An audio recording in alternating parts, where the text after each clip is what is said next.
नमस्कार मंडळी, कोकण ट्रिपचा पहिला पार्ट तर तुम्ही बघितलाच असेल. आज आहे दिवस दुसरा आणि आम्ही मॉर्निंगला सकाळी 6 वाजता गेलेलो आहोत समुद्र किनाऱ्यावर. तुम्हाला अगोदर आवाज ऐकवते समुद्राचा.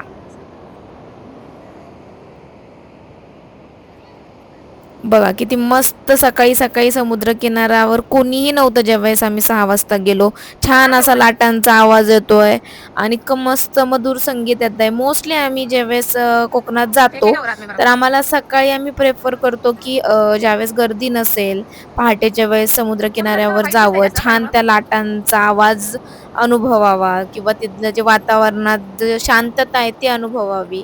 आपण इकडे कसं असतं ना आपल्या कामामध्ये आणि बाकी सगळ्या गोष्टींमध्ये इतका दंग असतो ना, की आजूबाजूला फक्त आवाज हे आणि तिथे कोकणात जायचंच यासाठी असतं, की ट्रॅफिक वगैरे या सगळ्या गोष्टींपासून रिलीफ हवा असतो. एकदम शांत, मनाला सुखावेल असा आनंद कोकणात गेल्यानंतरनं मिळतो आणि त्यातल्या त्यात काय होतं ना, की ज्यावर जास्त गर्दीचे असतात ना, तर तेव्हा खूप जास्त त्या ठिकाणी ना लोकं असतात. ते येतात ॲक्चुअली समुद्राचा आनंद घेण्यासाठी. पण त्यावेळेस आहे ना खूप गडबड, गोंधळ आणि तो गलका नको असतो मला. त्याच्यामुळे आम्ही सकाळी किंवा रात्री फार लेटपर्यंत समुद्र किनाऱ्यावर बसणं हे ज्यादा प्रिफर करतो. सकाळी आम्हीच आलो होतो उठून. मी, माझे मिस्टर, अद्वैत आणि वंदना, गणेश दादा. मग त्यानंतरनं असं झालं, की मागून जसं-जसं सगळे उठत गेले तसं-तसं ते पण समुद्र किनाऱ्यावर येत गेले आणि जवळपास 7, 7:15 नंतरनं प्रचंड गर्दी व्हायला सुरुवात झाली होती. बरीचशी लोकं त्या ठिकाणी आलेली होती. पण सुरुवातीला मात्र फक्त आम्हीच त्या ठिकाणी होतो. तर इतकं छान वातावरण होतं ना, की बस म्हणजे असं वाटतच नव्हतं, की तिथून उठावं किंवा तिथून हलावं. समुद्राकडं लांबपर्यंत पाहतच राहावं. जिथपर्यंत क्षितिज दिसतंय तिथपर्यंत नजर जाईल तिथपर्यंत पाहत राहावं असं वाटत होतं. इतका सुंदर त्या लाटांचा आवाज कानावर पडत होता. वातावरणात एक वेगळीच शांतता होती, जी मनाला सुखावून जात होती किंवा मनामध्ये पण आहे ना असं बऱ्याचदा आपल्याला असं वाटतं, की आपण शांत आहोत किंवा आपण निवांत आहोत. आपण जरी शरीराने शांत बसलेलो असलो, हालचाल करत नसलो तरी मन आणि आपलं जे आपण म्हणतो ना, की डोकं हे दुसरं कुठेतरी धावत असतं आणि त्याच्यात भरपूर असंख्य असे विचार असतात. पण हा तो क्षण होता, की ते आत्ता माझ्या डोक्यामध्ये 0 विचार होते. एकदम असं शांतता पसरली होती आणि मनाला सुद्धा एकदम शांती लाभली होती. त्यामुळं मला जास्त करून समुद्रकिनाऱ्यावर जायला आवडतं आणि समुद्राची एक खासियत पण आहे तुम्हाला सांगते.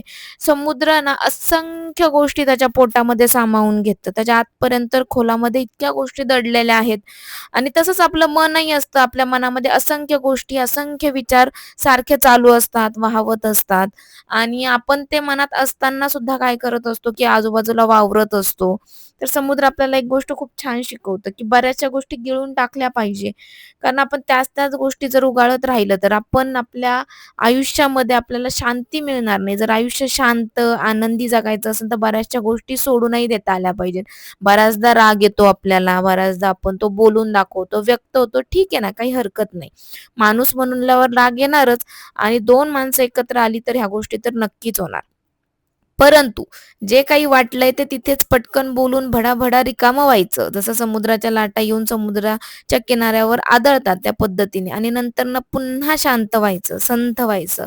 हे समुद्राकडून शिकण्यासारखी गोष्ट आहे. कुठलीच गोष्ट धरून ठेवायची नाही आणि जी गोष्ट मनात खोल कुठेतरी रुतली ना, तर ती आतमध्ये आपल्या समुद्रासारखी डुबवून टाकायची. पुन्हा तिचा विचारही आपल्या मनाला लवलेश येता कामा नये. चला तर आता छान उजाडलं होतं. त्यानंतर ना मी मस्तपैकी बीचवर खेळलो. त्यानंतरनं तिथे असं छान वेगवेगळ्या आकृत्या आम्ही त्या सँडवर ड्रॉ केल्या. त्यानंतरनं अद्वैतला पण मी शिकवत होते. माझं बघून-बघून तो सुद्धा काढत होता. तर त्याला मी असं काढून दाखवत होते आणि तो सुद्धा फॉलो करत होता. त्यानंतरनं खूप सारे शंख शिंपले त्याने गोळा केले आणि उजाडल्यानंतरनं बाकीचे पण आमचे फ्रेंड्स त्या ठिकाणी आले होते. तर मग सगळ्यांनी मस्तपैकी टपरीवर चहाचा स्वाद घेतला. त्यानंतर आता आम्हाला जायचं होतं रूमवर, फ्रेश व्हायचं होतं, नाश्त्याची तयारी वगैरे करायची होती. पण कोणाचंच तिथून निघण्याचं मन होत नव्हतं. कारण प्रत्येकजण तिथं इतकं एन्जॉय करत होता ना, हे बघा आम्ही सुद्धा अशा मस्त अशा रील्ससाठी वेगवेगळे शॉट्स घेतले, जे तुम्ही बघू शकता. मस्त असं पाणी होतं त्या ठिकाणचं, थंडावा होता एक सकाळच्या पाण्यामध्ये आणि स्टिल आपण म्हणतो ना, की दमट हवा वगैरे, तर सकाळच्या वेळेस तसं काही नव्हतं. हवा सुद्धा मस्त छान संथ वाहत होती आणि ओलावा होता एक त्या हवेमध्ये पण. आणि आम्ही बऱ्याचशा रील्स काढल्या आणि ह्या रील्स तुम्ही नक्कीच पाहिल्या असतील. आणि ह्या रील्स आम्हाला काढण्यासाठी जे प्रोत्साहन दिलं ते आमच्यासोबत आलेल्या ज्या मस्त छोट्या-छोट्या मुली होत्या ना त्यांनी. कारण इतकं त्यांचे डोके इनोव्हेटिव्ह होते, की काय सांगावं. त्यांनी जसं-जसं आम्हाला सांगितलं तसे-तसे आम्ही रील्स काढल्या आणि हे बघा मस्त असा सूर्यनारायण सुद्धा वर आला होता. सनराईज आम्ही इतका सुंदर बघितला होताना आणि आता छान उजाडलंय तुम्हाला आजूबाजूला थोडीशी गर्दी होताना पण दिसत असेल. वॉटर स्पोर्ट्स ॲक्टिव्हिटी पण चालू झाल्यात. आम्हालाही जायचं होतं. आम्ही हरणे बंदर जिथे आम्ही राहायला होतो तिथं जवळच्याच एका पॉइंटवर गेलो होतो.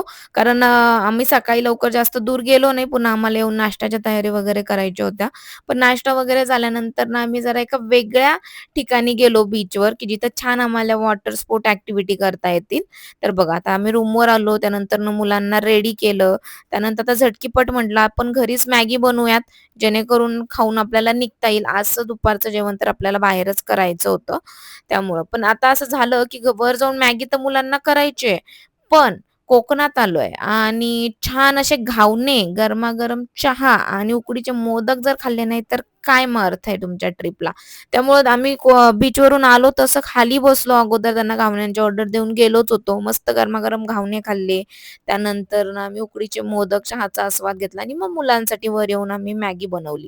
आणि येताना छान आपलं दूध पॅकेट आणलं होतं. म्हटलं आता एक कडक कॉफी करूयात निघण्या अगोदर, जेणेकरून मग थोडी तरतरी राहील. मग तिथे गेल्यानंतर ना मग बाकी जे काही आपल्या वॉटर स्पोर्ट ॲक्टिव्हिटी असतील ते करूयात. हे बघा मी अशी मस्तपैकी मॅगी बनवली. जोपर्यंत माझा मॅगी बनवायचा कार्यक्रम चालला तर मुलं रेडी होऊन बघा इकडे ओनो कार्ड्स खेळतायत. मुलांनी मात्र फार एन्जॉय केली बरं का ट्रिप. ट्रिप म्हणजे फक्त धावपळ, नुसतं इकडे-तिकडे पळणं असं नसावं. तिथे शांतता असावी. ती गोष्ट तर आपण इकडेही करतो ना, की एक जागा पाहिली की दुसरी, दुसरी पाहिली की तिसरी असं नकोय. ज्यावेळेस आपण ट्रिपला जातो ना, त्यावेळेस एकाच ठिकाणी निवांत रूममध्ये राहायचं, मुलांनाही क्वालिटी टाईम स्पेंड करू द्यायचा.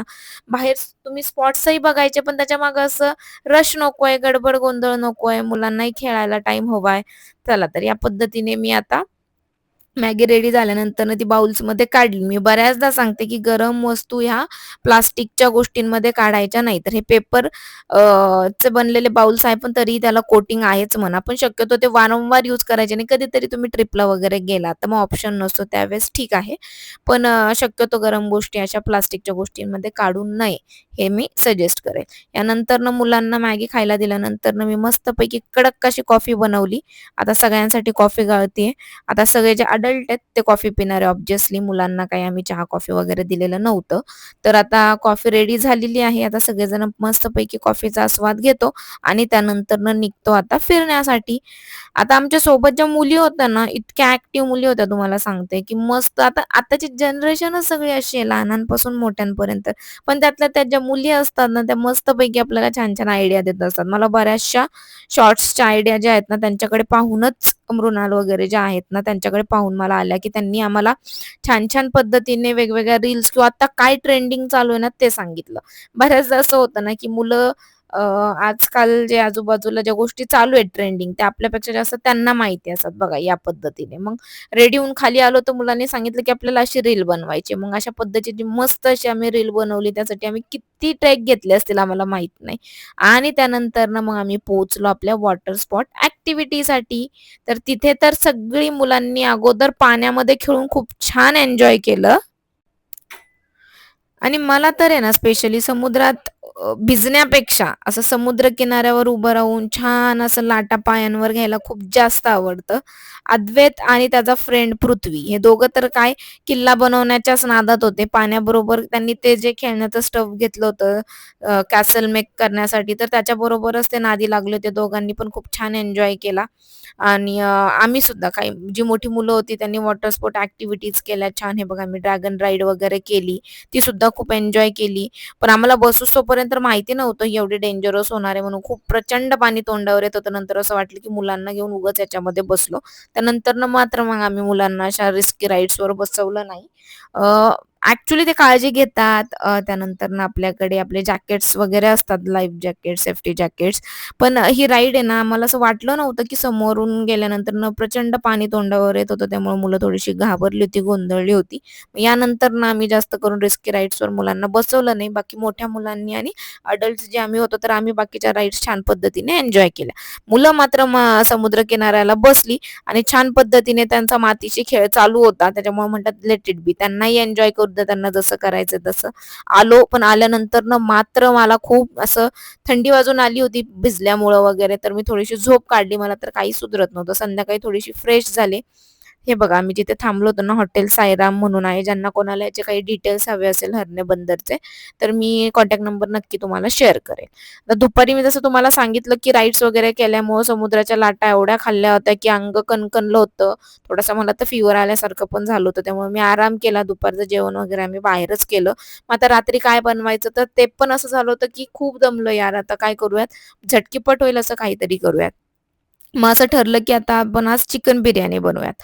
मग आम्ही संध्याकाळी मस्त अशी चिकन बिर्याणी बनवली. त्या चिकन बिर्याणीवर आम्ही मस्त असा ताव मारला आणि त्यानंतर आमची दिवसभराची जी थकान होती ती सगळी नाहीशी झाली. तर अशा पद्धतीने आमचा दिवस दुसरा गेला बरं का. आता आम्ही गेलो होतो 2 दिवसांसाठी. 3rd डेला तर आम्ही तिथून निघणार होतो. पण आमचा 3rd डेचा प्लॅन असा होता, की सकाळी आणखीन एक समुद्रकिनारा आम्हाला काय करायचा होता, व्हिजिट करायचा होता. तर त्यामुळे 3rd डेची पण आम्ही प्लॅनिंग करत होतो. पण असं झालं आज दिवसभर थकल्यामुळं, दमल्यामुळं, की बाबा खूप घाई-गडबड नको. जसं मी तुम्हाला अगोदर म्हटलं, की ठीक आहे पुन्हा एकदा येता येईल, पुन्हा एकदा राहिलेले स्पॉट्स व्हिजिट करता येईल. पण खूप गडबड, गोंधळ नकोय. आरामासाठी आलोय, तर आराम होणं जास्त महत्त्वाचं आहे. असं नको होता कामा, की ट्रिपवरून गेलो आणि त्यानंतर मात्र मग आपण आजारी पडलो. सो आम्ही म्हटलं, की आता 3rd डेला काय करूयात, आज आपण प्रचंड फिरलोय, तर उद्या पण एक सकाळी थोडंसं आरामात जाऊयात. एक आपला जो स्पॉट ठरलाय त्या स्पॉटला व्हिजिट करूयात आणि तिथून व्हिजिट करून झाल्यानंतर असं चाललं होतं, की रायगड व्हिजिट करायचा आहे. तर कसं होतंय, काय नाही, मुलं कशी उठतात, कारण मुलं प्रचंड पाण्यात खेळली होती, दमली होती. त्यामुळं बघूयात म्हटलं, तर नेक्स्ट डेला काय होतंय तर बघा आता 3rd डेला सुद्धा पुन्हा पहाटे आम्ही उठून आलो किनाऱ्यावर. कारण असं झालं ना, की स कोकणात आलंय आणि समुद्र किनाऱ्यावर जास्तीत जास्त वेळ स्पेंड केला नाही असं होता कामा नये. तर मुलांनी मॉर्निंगला पण हट्ट धरला, की जायचंय. आम्हाला तर वाटलं होतं मुलं उठणार नाही. पण त्यांनी 3rd डेला सुद्धा मॉर्निंगला उठून ते किनाऱ्यावर आले, मजा मस्ती केली, खूप एन्जॉय केलं. तिथून मुलं निघायलाच तयार नव्हती. त्यामुळे त्यांना म्हटलं, की आपल्याला अजून एका ठिकाणी ना हे समुद्रकिनाऱ्यावर जायचंय असं सांगून त्यांना मी रूमवर घेऊन आलो. त्यांना मग आम्ही रेडी वगैरे करून अजून एका ठिकाणी आम्ही व्हिजिट केली. पण आता झालं असं, की ह्या वेळेमध्ये ना आम्हाला रायगडाला व्हिजिट करायची होती. त्याची तिकीट बुक करायची. आमचे राहून गेले कारण आम्ही शुअर नव्हतो वेळेत आम्ही तिथे पोहोचू की नाही त्यामुळे. तर असं ठरलं, की ठीक आहे आता आपले तिकीट बुक नसले तरी सुद्धा रायगडाच्या एवढ्या जवळ येऊन तसं पाठ फिरून जाणं योग्य नाहीये. तिथे जाणार आपण, जाऊन बघूयात. मिळाले तिकीट तर वेल अँड गुड आणि नाही मिळाले तरी दर्शन मात्र गडाचं घेऊन यायचंच आहे. सो त्यामुळे आम्ही निघालो रायगडाला जाण्यासाठी. सकाळी आपण अरणे बंदरच्या बीचलाच गेलो होतो. तिथून आलो, फ्रेश झालो. अजून एका ठिकाणी बीचला आम्ही जवळच्या व्हिजिट केलं आणि त्यानंतर आता आम्ही निघालो होतो रायगडाला व्हिजिट करण्यासाठी. तिथेही आम्ही फार थांबत-थांबत गेलो कारण मुलं लहान होती. वॉशरूमला जाण्यासाठी, खाण्यासाठी मुलं बऱ्याच ठिकाणी थांबवत होते आणि तसं थांबावं लागत होतं. जाताना मला असं एक पाण्याचं तळं सापडलं बघा. बरंच जुनं असणार आहे. रायगडाच्या जवळच होतं.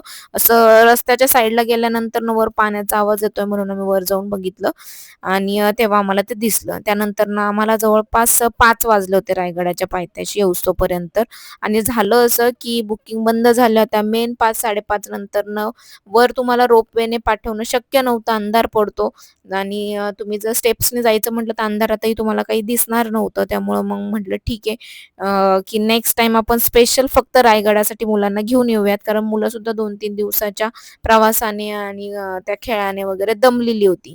पण आमची इच्छा होती, की वर जायचंय. जाताना आपण काय करूयात, की रायगडाचं तरी दर्शन घेऊन जाऊयात. तर तेवढं आम्ही साध्य केलं. अशा पद्धतीने कोकण ट्रिपचा 2रा आणि 3रा दिवस आमचा संपला आणि त्यानंतर आम्ही आलो आमच्या घरी म्हणजे पुण्याला रिटर्न आलो.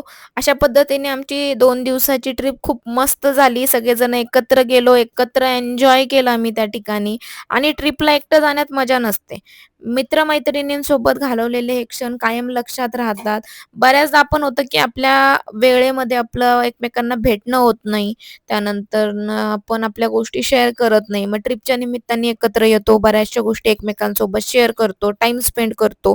ट्रिप हे फक्त एक निमित्त असतं मित्र सोबत आणण्यासाठी आणि एखाद्या ठिकाणी शांत, निवांत आपल्या डेली लाईफपासून वेगळं असं काहीतरी वेळ स्पेंड करणं, जिथे कुणीही नसतं, फक्त आपले मित्र-मैत्रिणी, आपली फॅमिली असती. हा जो मी टाईम आहे, हा खूप क्वालिटी टाईम असतो. ट्रिप म्हणजे खूप लांब जाणं, खूप वेगवेगळे देश फिरणं, असं असेल असं नाही. कोणाच्या दृष्टीने तेही इम्पोर्टंट असेल, पण माझ्या दृष्टीने किंवा माझ्या अर्थी ट्रिप म्हणजे निवांतपणा, शांतता, आराम, आपली माणसं आपल्या जवळ असणं आणि त्यांच्याशी खूप साऱ्या गप्पा करणं. तर अशा पद्धतीने आमचा जो कोकण ट्रिपचा प्लॅन होता सक्सेसफुली पार पडलेला आहे. बघूयात आता नेक्स्ट ट्रिप केव्हा होते, कारण तुम्हाला तर माहितीच आहे. ट्रिपचा विषय निघाला, की मी आणि अदू आमच्या दोघांच्या तोंडात नेहमी एकच ठिकाण असतं आणि ते म्हणजे कोकण. चला तर आता नेक्स्ट ट्रिप कधी होतीये बघूयात. भेटूया आता नेक्स्ट व्हिडिओमध्ये. तोपर्यंत बाय बाय बाय. बाय.